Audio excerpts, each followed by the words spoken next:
Inner Voice, a heartfelt chat with Dr. Foojan.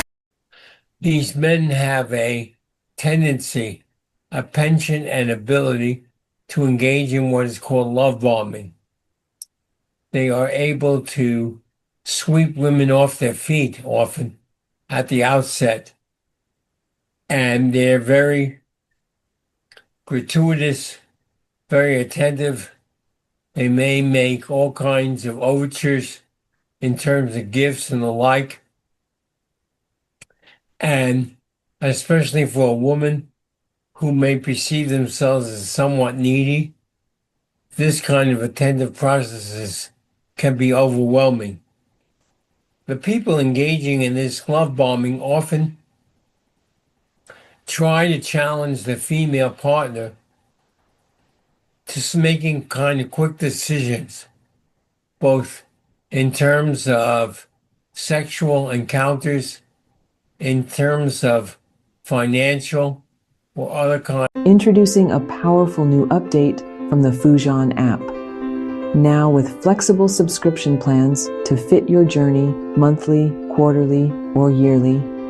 Our new AI-driven onboarding customizes your path to feeling better, faster, and enjoy a refreshed experience with stunning 3D interactive videos. Update now. Empower your inner voice with Foojan. Download today. Welcome to the Inner Voice, a heartfelt chat podcast. I'm Dr. Foojan Zeine. I'm a psychotherapist and author and the founder of the International Awareness Integration Institute. Today, I will be talking to Dr. Donald Meichenbaum. He is a distinguished professor emeritus from the University of Waterloo in Ontario, Canada, a co-founder of cognitive behavioral therapy, and he was voted one of the 10 most influential psychotherapists of the 20th century. In a survey of clinicians, Dr. Meichenbaum has served as the research director of the Melissa Institute for Violence Prevention in Miami and has been honored with a Lifetime Achievement Award from the Clinical Division of the American Psychological Association. He's also been the honorary president of the Canadian Psychological Association. Dr. Meichenbaum has published exclusively, including his book, Treating Individuals with Addictive Disorders, and has presented internationally and in all 50 states. His book, Roadmap to Resilience, is available for free online and has been downloaded over 53,000 people in 139 countries. Today, we will be talking about his latest book, Choose Him Wisely. It's one of the conversations that I know as I speak with many of my clients that they struggle. And one of the things that are usually a struggle for a lot of women is violence and domestic violence and any type of suffering that they might have into a relationship, which after they did the assessment, or they thought they did the assessment and they went into a relationship. And after a while, they looked at what their gut said before. And they're like, what was I thinking? So this book is so beneficial. In this book, you will get not only the signs and red alert signs, but also exactly how to assess and how to go by it. So I'm sure you will enjoy it as much as I have. And I've always learned from Dr. Meichenbaum throughout these years. I've followed him for 30 years, and it's amazing every time. So please watch throughout. There's jewels of information throughout the whole show. Now, be sure to subscribe to this podcast, my YouTube channel, and share with me what your questions are, what you like, what you don't like. Go to my website, foojanzeine.com, or any of my social media. Go to Foojan app and go through the whole journey of the awareness integration interventions in 31 areas, and meet Mira, which is your AI chatbot who is absolutely trained in the awareness integration. And share your thoughts with me anytime. I'd love to hear from you. Now, without further ado, here is Dr. Donald Meichenbaum. Listen up if you want to promote your personal growth and self-awareness. I found the Foojan app last month and I have been absolutely loving it. I personally have never learned guided meditation, but thanks to this app, I now have learned incredible tools for my own stress relief and emotional self-awareness. Not to mention, there are self-evaluation tools and professional coaching available to utilize however your journey to self-discovery takes you. Join Foojan today and redefine your life one step at a time.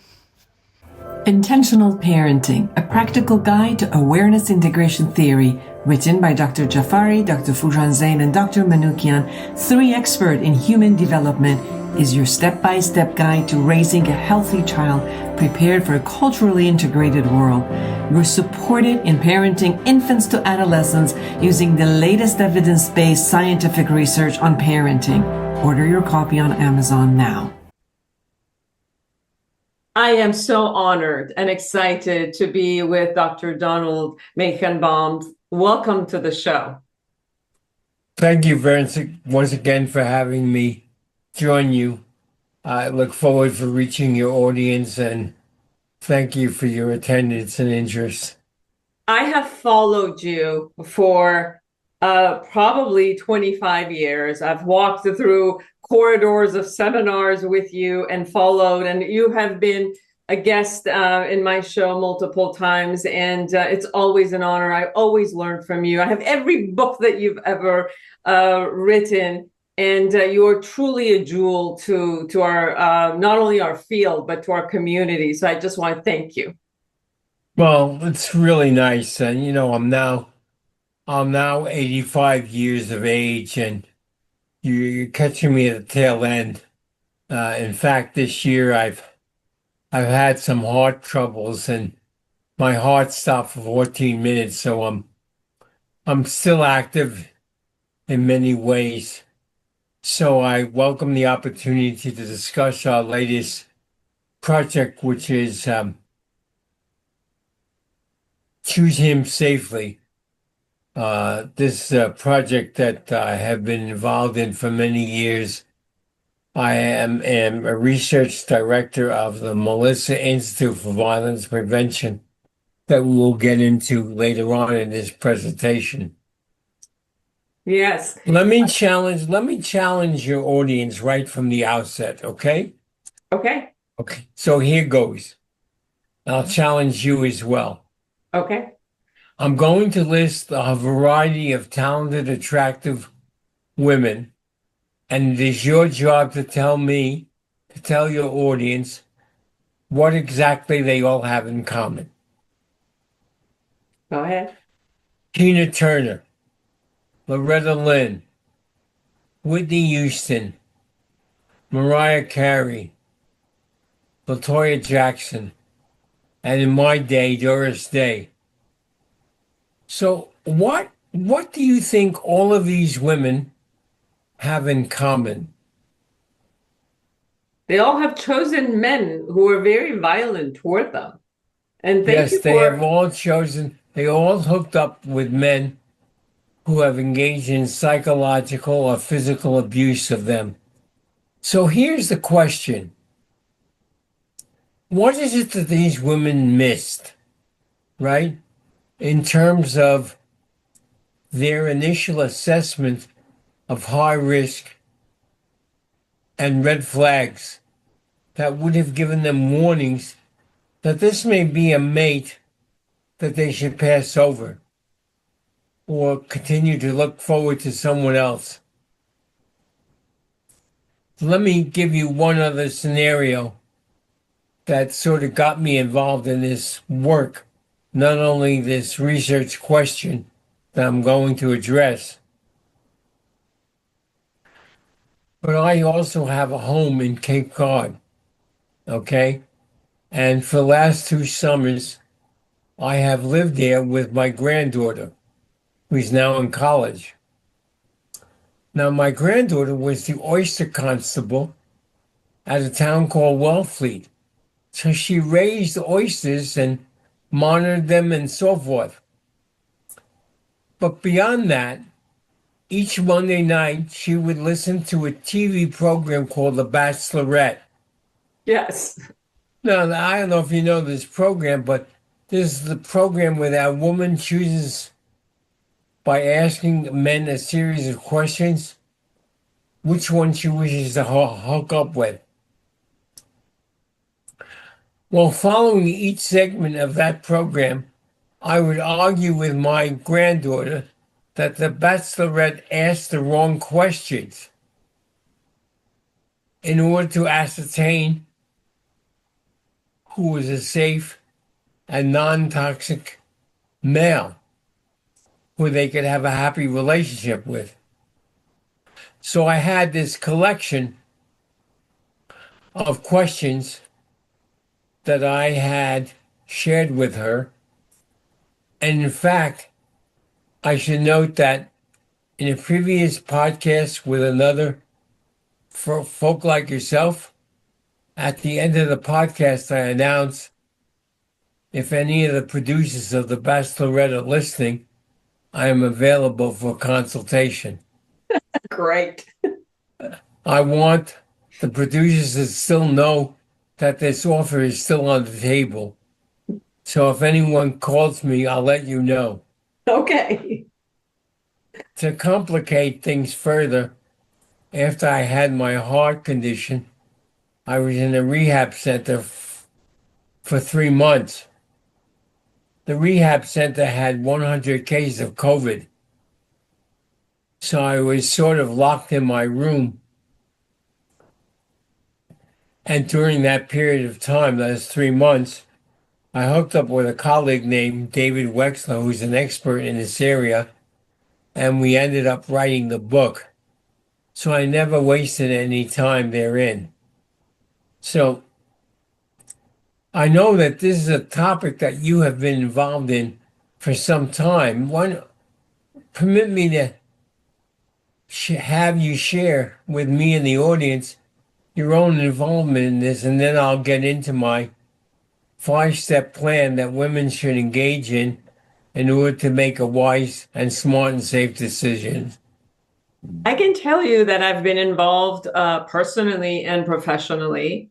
Professionally, I've helped 2 agencies, Battered Women Alternative in Northern California and Haven Hills in Southern California, create shelters and transitional housing for the women who were being abused and were into domestic violence. And I've been in the field of domestic violence for about 17 years, and I've had experience with different cultures and how different cultures view domestic violence. And my mother, she was a very, very strong woman, a very famous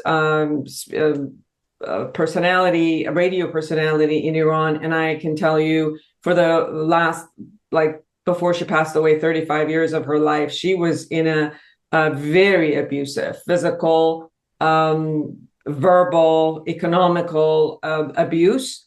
And I personally have also been in 2 different short while abusive relationships where, sometimes people think that women who are not in career minded or, they're not they don't have their own economic independence fall into these games. And that's not true. You have, women from all cultures, from all socioeconomics, that you experience this, and sometimes, experiences.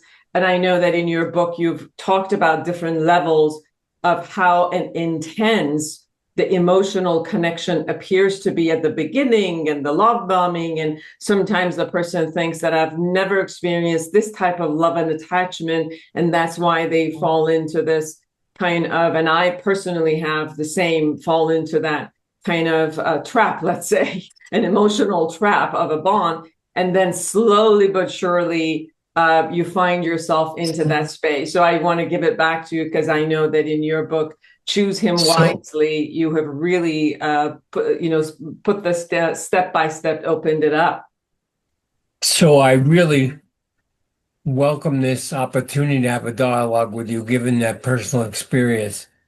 So what I'm going to do is I'm going to enumerate what's highlighted in the book. in terms of the various steps women might take prior to assessing the violence potential of prospective partners. And I welcome your feedback on each one of these. Let's start off with the one that you already mentioned. These men have a tendency, a penchant, and ability to engage in what is called love bombing. They are able to sweep women off their feet often at the outset, and they're very gratuitous, very attentive. They may make all kinds of overtures in terms of gifts and the like. And especially for a woman who may perceive themselves as somewhat needy, this kind of attentive processes can be overwhelming. The people engaging in this love bombing often try to challenge the female partner to making kind of quick decisions, both in terms of sexual encounters, in terms of financial or other kinds of activities. Now, as I noted in the book, this is choose him safely, but we can note that as I go through these red flags and warning signs, they apply in men choosing women. The research indicates that women can also be aggressive in these kinds of social encounters, let alone gay and lesbian couples also have a high incidence of intimate partner violence. This kind of love bombing often translates into the development of power and control procedures in sense of a jealousy, isolation, and the like. In fact, psychological abuse often precedes physical abuse, and research indicates that psychological abuse often has more staying power with women than the physical abuse. So the first kind of element that I want to just quickly comment on is this love bombing. The second that we highlight, and I'll invite your comments after this, is to invite women to trust their gut. While we as psychologists are pretty good in developing various measures that get at the prediction of violence, one of the fascinating things is that aggressive behavior, especially in men, is relatively stable over time. In fact, the stability of aggressive behavior is comparable to the stability of your IQ. So the best predictor of future behavior is obviously past behavior. So I'm going to talk about various ways in which women can help identify what are some of these developmental risk factors. Over and above any kind of predictive equation that we have come up with, I trust the woman's gut, the degree to which she may feel afraid or angry, that she may feel scared or anxious, that she's walking on eggshells. She has to be constantly vigilant about her own behavior in the presence of this mate. All of those are warning signs. So both in terms of love bombing and trusting your gut, do you have any kinds of experiences that they make sense to you as well? It's interesting that for myself and also for the clients that I work with, You're absolutely right that we get it in our gut that there's something off, that there's a threat, there's a feeling of unsafety. And interestingly enough, we rationalize that, and we somehow try to convince ourselves that it's okay, whether it's just me, I'm just making up stuff, or they're really good, and if I could just tap into their love part and the loving part, this other side, I'll make sure it just doesn't show up. You're anticipating where we're going, right?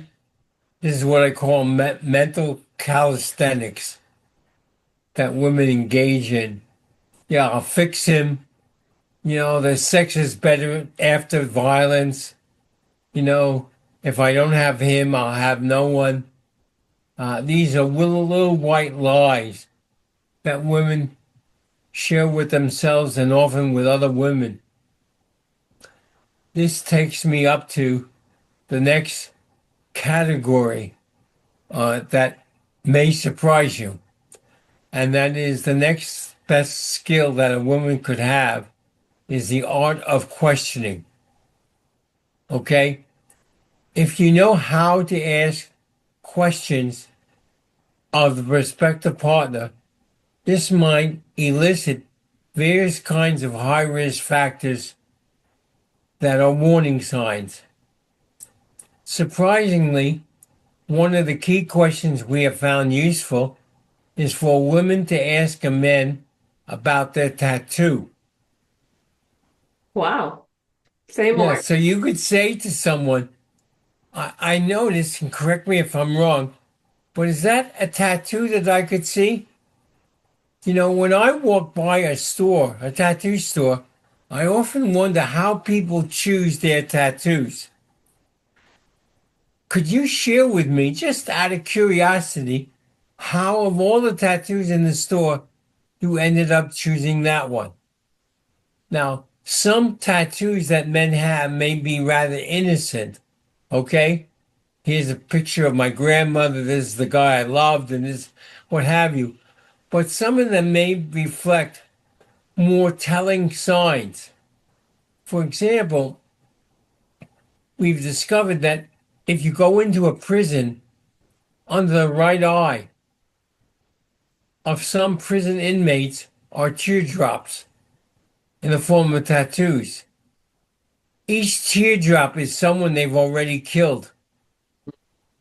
Or that this was a member of my gang members, or this is when I had to do with X, Y, and Z.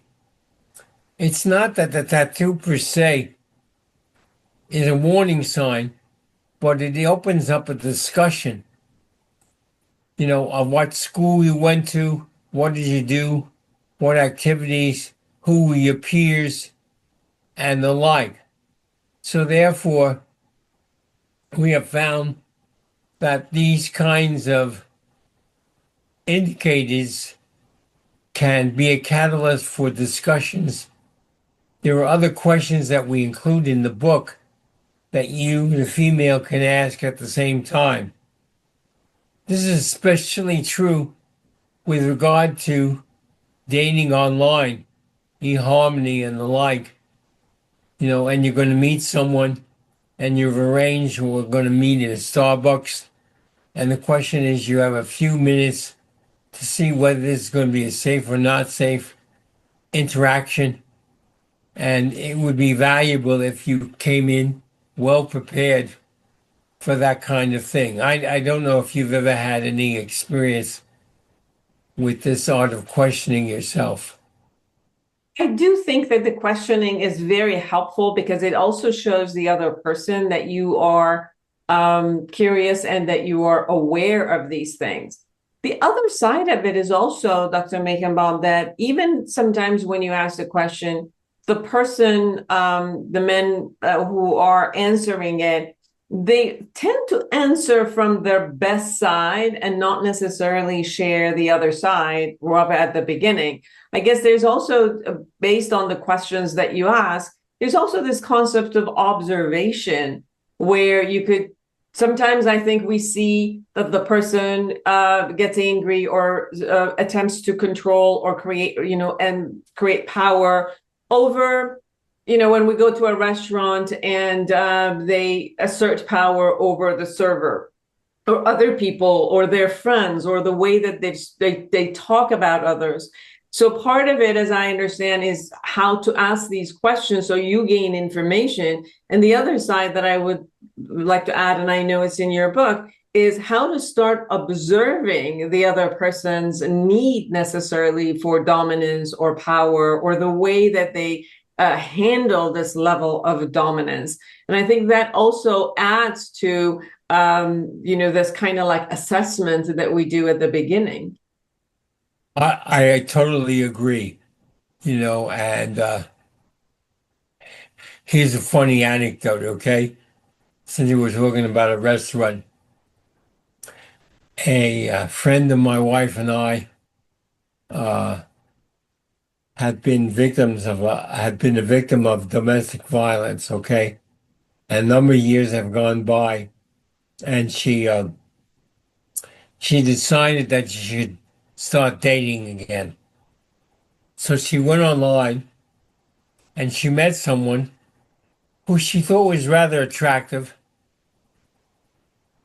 And she decided she was going to go to dinner with him. And she knew that this was an area of mine, so she invited my wife and I to come along with her, right? Yes. So there I am sitting across the table from this guy. And I don't want this woman to be re-victimized, right? So I have in my head a complex chart of 2x2 of present and past risk and protective factors, right? So as I'm having this dinner with this guy, I'm filling in those 4 boxes because she's going to ask me my opinion. Now, I'm not very good at, I'm a psychologist. We're not really good at predicting behavior exactly. So on the way home, I say to my dear wife, "What do you think?" And she looks at me and she says, "It's high risk." I say, "It's high risk. How could you be so certain?" She says, "Trust me." I said, "What did he do? What did he say that leads you to draw this conclusion?" And she says to me, "Did you see the way he eats?" I mean, what do you mean the way that he eats? Well, the entire time he chooses food and speaks at the same time. I say, there has never, ever been any research on the eating patterns of high and low domestically violent men. She says, "Trust me." So the bottom line of this is that every date that my children brought home, we fed them. So there's an answer to your observation. Okay, so over and above love bombing, You have also over and jealous. above the art of questioning, You also and have in the art of jealousy. questioning, the key questions to ask are how and what questions. Okay. Why questions are not very good. You want to get at people's cognitive processes. You want to see their emotions and how it all stirs in. So how did you come to the decision to do X, Y, and Z? What led you to? Those are often valuable. Here's another source of possible information that women can use, and that is social media. That is, you can go online, plug in the name of your prospective mate, and find out if they have a DUI. That is, any kind of incidents of drunk driving. Now, if they have a clean bill of health, that's not a reassurance per se. But if they have a DUI, that's a high risk factor. because one of the major things that contributes to interpersonal violence is some form of alcoholism or substance abuse. And that is clearly something you need to ascertain on your prospective partner. Not only that, in this day and age, it is possible that your partner also has on his or her cell phone the kind of information that would be instructive to you in making this kind of decision. You know, just as you're exchanging with him or her, you know, what your social life is like, you know. So you took vacations? Really? Where? And did you? No kidding. You have pictures of those? So the question is, who did they go with? Okay. What was the nature of the interaction? And you can use that also as a catalyst for discussion. So that becomes a valuable resource. Closely related to social media is trust. That is, you need to find someone you trust. That is a relative or a friend or what have you, and invite that person to bear witness of the two of you interacting. This is where the mental calisthenics come into play, because they may give you some feedback that you don't think is as accurate, that you have information about this prospective mate that they do not have. So you dismiss, you reframe, you discard their feedback and say, you don't know him the way I know him. This is where the white lies come into play. So you can start to see that I am, as we do in the book, enumerate a variety of strategies, and yet there's one more that I'll comment on. But let me pause at this time and see if you have any additional observations. I remember I was friends with a woman, a very high-standing physician, that she had fell in love with this man, and we went to a restaurant. Same thing. They wanted me to have like a second opinion and an assessment, and it was interesting because throughout the whole night, he belittled her, he demeaned everything she said, and I recall that she went to the bathroom, and I started kind of like doing the same assessment, asking very, very like hard questions and sometimes harsh questions, and asking what was the purpose of him answering her or treating her that way. Well, that didn't go well at the end, obviously, because he got very intimidated by my questions of him. And when she came back from the bathroom, they kind of like cordially stayed for another 10 minutes and they left. And she absolutely ended her relationship with me because she thought that this was rude and I shouldn't have done that. But it was interesting because, like you just said, other people witness the verbal abuse or the way that the two, bodies are reacting, or the way that someone negatively puts you down, and the way that you possibly are just not registering, or maybe your gut is registering, but you're pushing it away and you're not looking at the present moment because you have another agenda. You really want this person to be in your life, and all the other parts work. The other side of what you had also said in the book, Choose Him Wisely, is the concept of jealousy, where a lot of people think, oh, you must love me if you are acting so jealous about, not wanting to lose me. And jealousy has somehow been associated with care and love versus, insecurities and dominance. Can you share a little bit about that? Well, one of the things that's interesting is research by Dan O'Leary and others have indicated that in about 40% of the cases of high school dating, there's interpersonal violence. So this pattern of behavior actually starts relatively early. And I think that we can explore whether, in fact, our partner has had any prior relationships with anyone and how that turned out and what is it that contributed to the end of that relationship. Clearly, the issue that you raise about jealousy is an important one. And we, as human beings, have the ability to cognitively reframe anything.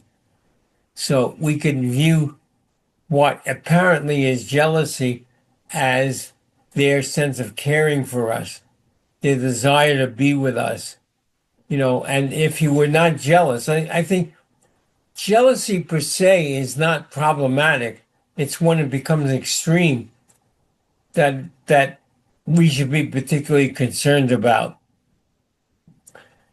There's one final category of interventions that or strategies that I'm going to share with you and welcome your reactions to.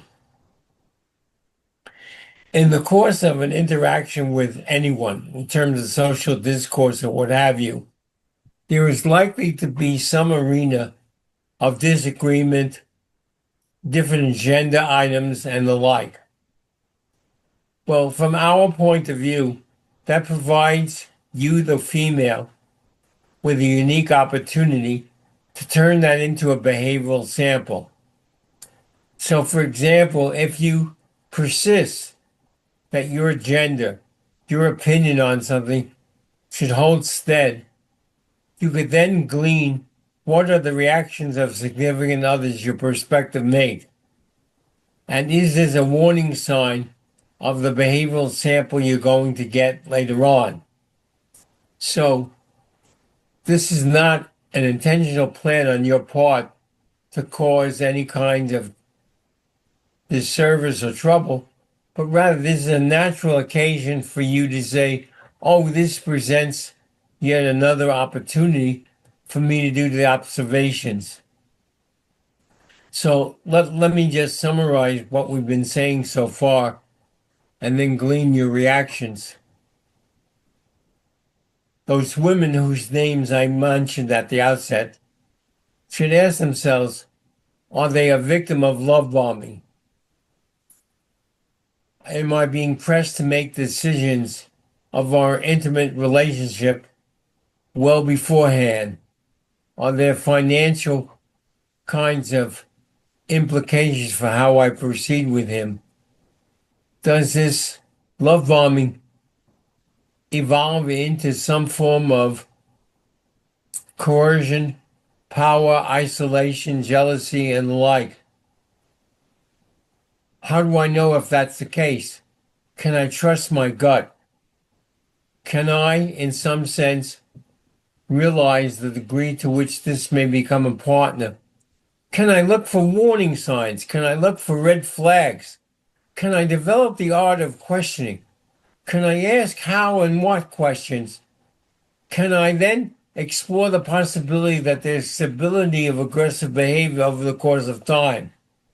Can I ask about prior relationships, activities, and the like? In the book, we enumerate a number of other developmental risk factors that are highly predictable. In fact, it's really interesting that if you look at people who are mass shooters in these things, there's a high incidence among them among individuals who engage in interpersonal violence with others. So you could start to see the pattern of aggressive behavior that these guys evidence.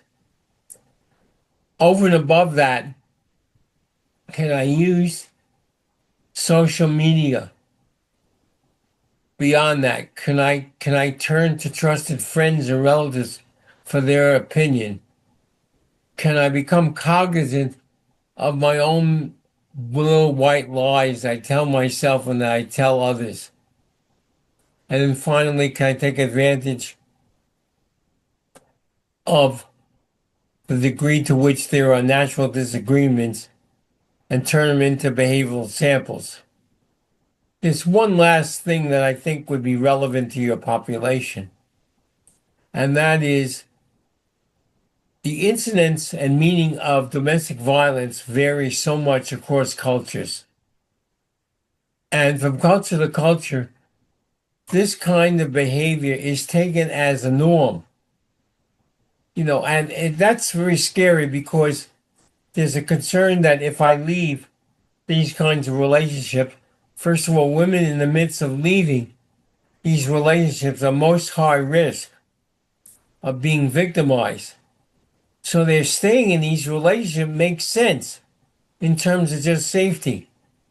Another concern would be that if they leave, they are viewed by their community, their cultural group as a failure, as they're being somewhat responsible for this.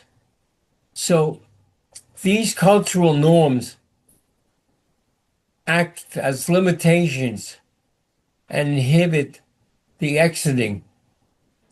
Finally, I want your audience to know that we do not view that all men are toxic. That there are good men out there, and that I wish everyone who's hearing my voice a happy and healthy relationship.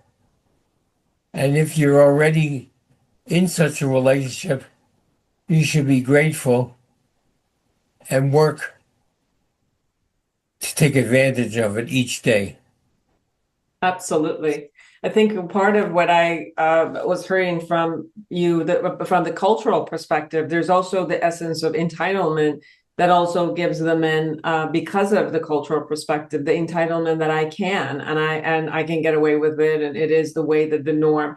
And I think part of it is that when men talk to each other, they show up as they are entitled to speak a particular way or dominate a particular way. And the women, even if they go to their friends or their mothers or their aunts or anyone, they're usually what they hear is, oh, that's just men, don't worry about it, we all went through it. And they teach they teach the next generation how to tolerate it, how to survive it versus how to stop it.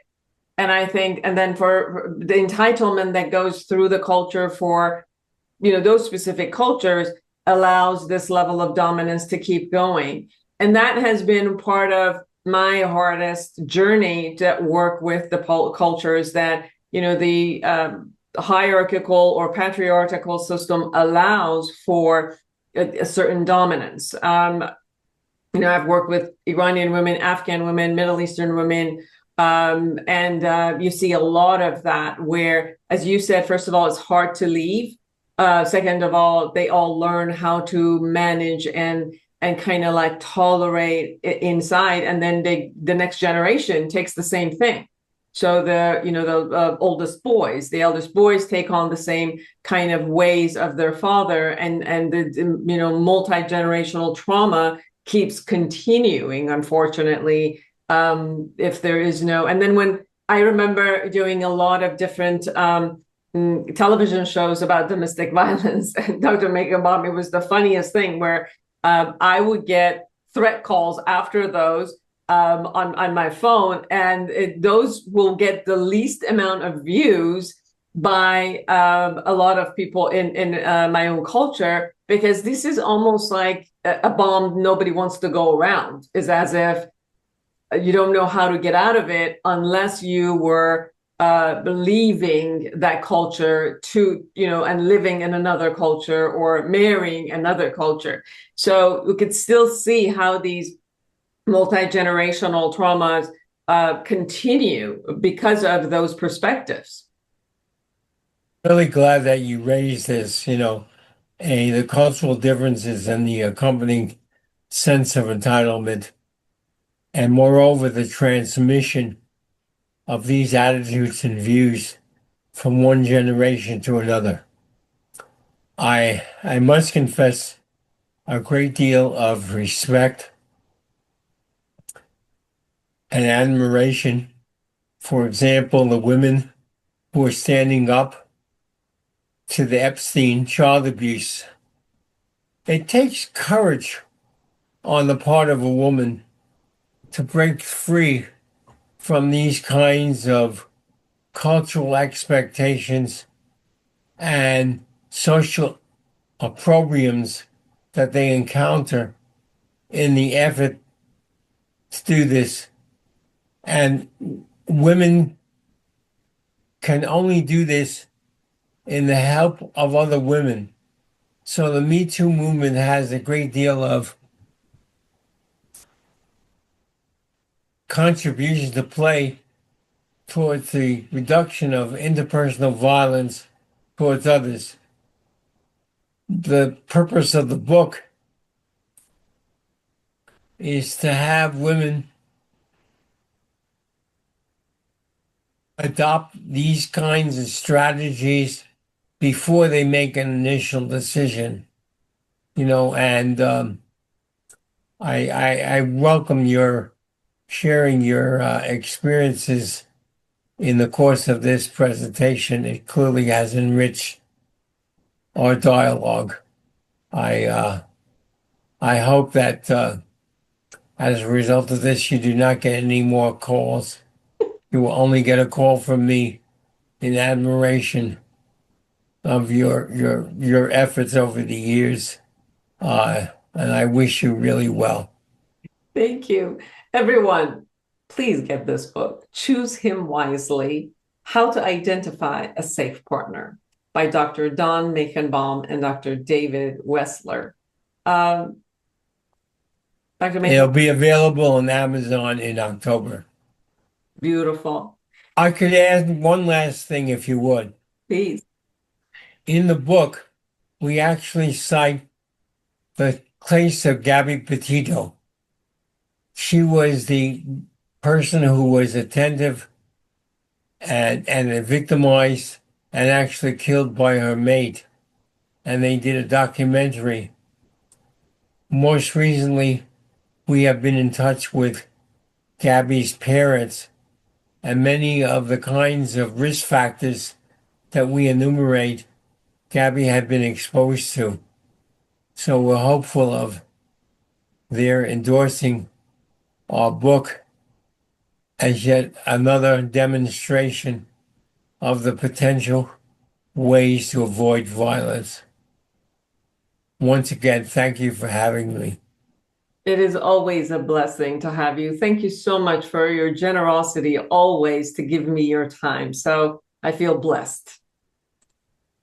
Take care of yourself. And for everyone who's out there, create an amazing life for yourself and everyone around you. And if you liked what we talked about, please share it with your friends and everyone that you know could really use this conversation. And go to the podcast and the YouTube channel and give us a comment, and any questions that you have for Dr. Meichenbaum, I'll be sure to share it with him. So have a wonderful time, and I'll see you next week. Bye-bye. Are you a psychotherapist looking to enhance your practice? The Awareness Integration Therapy, developed by Dr. Foojan Zeine, is a comprehensive guide to the principle and techniques of this powerful therapeutic approach. Join the growing community who have elevated their practice and expanded their skills by embracing awareness integration therapy and witnessing its life-changing impact. Order your copy on Amazon now.